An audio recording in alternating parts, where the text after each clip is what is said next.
नमस्ते व्यूअर्स, मैं वैशाली सिंघल आपके लिए आज लेकर आई हूँ विजया एकादशी की व्रत कथा।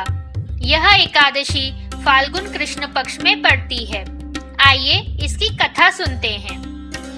धर्मराज युधिष्ठिर बोले, हे जनार्दन, फाल्गुन मास के कृष्ण पक्ष की एकादशी का क्या नाम है तथा उसकी विधि क्या है, कृपा करके आप मुझे बताइए। श्री भगवान बोले, हे राजन, फाल्गुन मास के कृष्ण पक्ष की एकादशी का नाम विजया एकादशी है। इसके व्रत के प्रभाव से मनुष्य को विजय प्राप्त होती है। यह सब व्रतों में उत्तम व्रत है। इस विजय एकादशी के महात्म्य के श्रवण व पठन से समस्त पाप नाश को प्राप्त हो जाते हैं। एक समय देवर्षि नारद जी ने जगत पिता ब्रह्मा जी से कहा, महाराज, आप मुझसे फाल्गुन मास के कृष्ण पक्ष की एकादशी का विधान कहिए। ब्रह्मा जी कहने लगे कि हे नारद, विजया एकादशी का व्रत पुराने तथा नए पापों को नाश करने वाला है। इस विजया एकादशी की विधि मैंने आज तक किसी से भी नहीं कही। यह समस्त मनुष्यों को विजय प्रदान करती है। त्रेता युग में मर्यादा पुरुषोत्तम श्री रामचंद्र जी को जब 14 वर्ष का वनवास हो गया, तब वे श्री लक्ष्मण तथा सीता जी सहित पंचवटी में निवास करने लगे। वहां पर दुष्ट रावण ने जब सीता जी का हरण किया, तब इस समाचार से श्री रामचंद्र जी तथा लक्ष्मण अत्यंत व्याकुल हुए और सीता जी की खोज में चल दिए।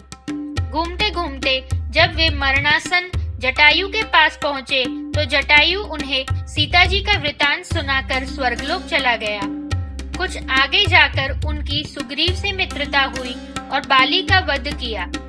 हनुमान जी ने लंका में जाकर सीता जी का पता लगाया और उनसे श्री रामचंद्र जी और सुग्रीव की मित्रता का वर्णन किया। वहां से लौटकर हनुमान जी ने भगवान राम के पास आकर सब समाचार कहे।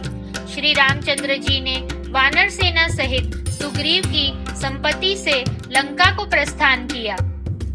जब श्री रामचंद्र जी समुद्र के किनारे पहुँचे, तब उन्होंने मगरमच्छ आदि से युक्त उस अगाध समुद्र को देखकर लक्ष्मण जी से कहा कि इस समुद्र को हम किस प्रकार से पार करेंगे। श्री लक्ष्मण जी ने कहा, हे पुराण पुरुषोत्तम, आप आदि पुरुष हैं, सब कुछ जानते हैं। यहाँ से आधा योजन दूर पर कुमारी द्वीप में वक्दालभ्य नाम के मुनि रहते हैं। उन्होंने अनेक ब्रह्मा देखे हैं। आप उनके पास जाकर इसका उपाय पूछिए।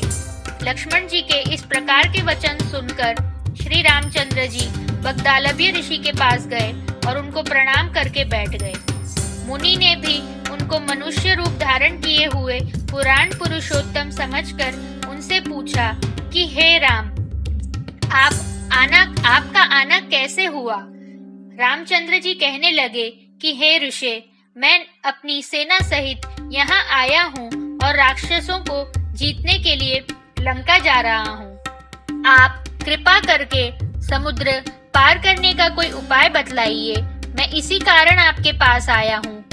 वक्दालभ्य ऋषि बोले कि हे राम, फाल्गुन मास के कृष्ण पक्ष की एकादशी का नाम का उत्तम व्रत करने से निश्चय ही आपकी विजय होगी।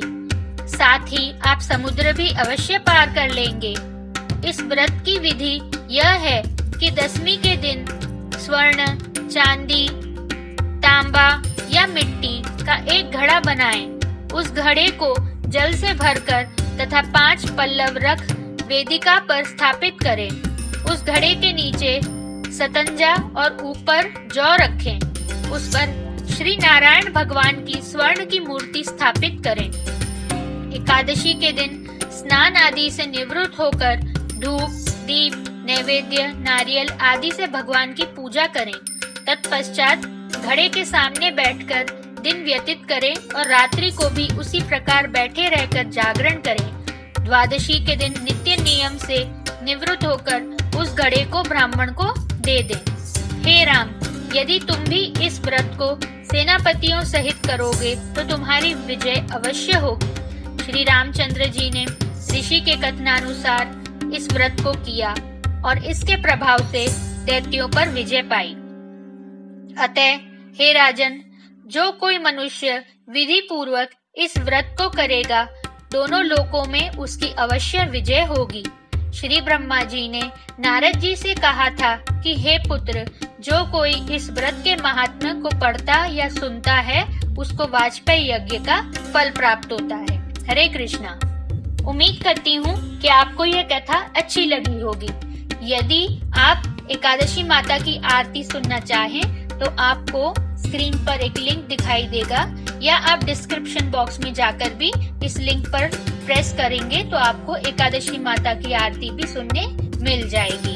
यदि आप Amazon से एकादशी की कथा की किताब खरीदना चाहें तो उसका भी लिंक मैंने डिस्क्रिप्शन बॉक्स में शेयर किया है।